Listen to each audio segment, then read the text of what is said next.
Right, let's just finish up tonight with this. A Liverpool doctor who specialises in sports medicine is getting the chance of a lifetime to work at this year's Olympics in London. Leon Creaney is already in great demand, dividing his time between clinics in London and Manchester, but when 2012 organisers got in touch to take part, it was an opportunity too good to turn down. I spoke to him earlier. Basically, I'm a doctor that works in sport and exercise medicine. I've been working with track and field for a few years as well, since 2005. And I've volunteered for previous games, like the Commonwealth Games in Manchester, and been a team doctor at the World University Games in Bangkok in 2007. And then for several years I've also worked as a team doctor and event doctor with UK Athletics.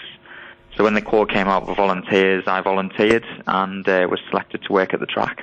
Right. I was a bit surprised that they would do it on a voluntary basis. I thought they'd kind of have a stringent selection process.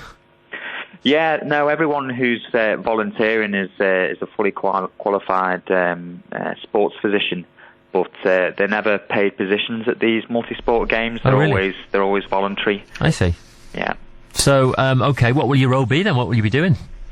I'm part of the field of play recovery team, so essentially we're sort of the emergency team that's on track should things happen actually during the competition itself. Wow.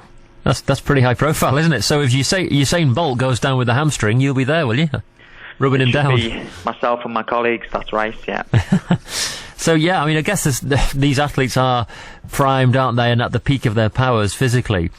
But there is all sorts of things that can go wrong. I mean, I suppose we've even seen with Fabrice Muamba really, shockingly over the last few weeks, what can happen to these people. Yeah. Certainly we'd be prepared for any sort of medical emergency. So cardiac is obviously number one right up there, but a lot of people get respiratory things as well, like asthma or breathing difficulties. Yeah. And then obviously there's the traumatic injuries. So a couple of years ago, one of my colleagues was doing an indoor event and a woman actually fractured her thigh bone in the middle of a race and had to be rushed off to hospital. So serious things can happen. Yeah. And quite a high-pressure job, I would have thought, Leon. I guess it's high pressure from the point of view that 1 billion people will be watching you if something happens, and you wouldn't want to mess things up in that situation. You'd want to get it right first time. So because of that, we've got a number of training events prior to the event, and we have to do practice situations on the day, every day of the game. So we'll be, even if we're just standing around watching and nothing actually happens, we'll have been doing a full practice scenario every morning during the games. I see. And of course, the added bonus, the perk of the job, if you like, is that you do get to see the events as well, isn't it?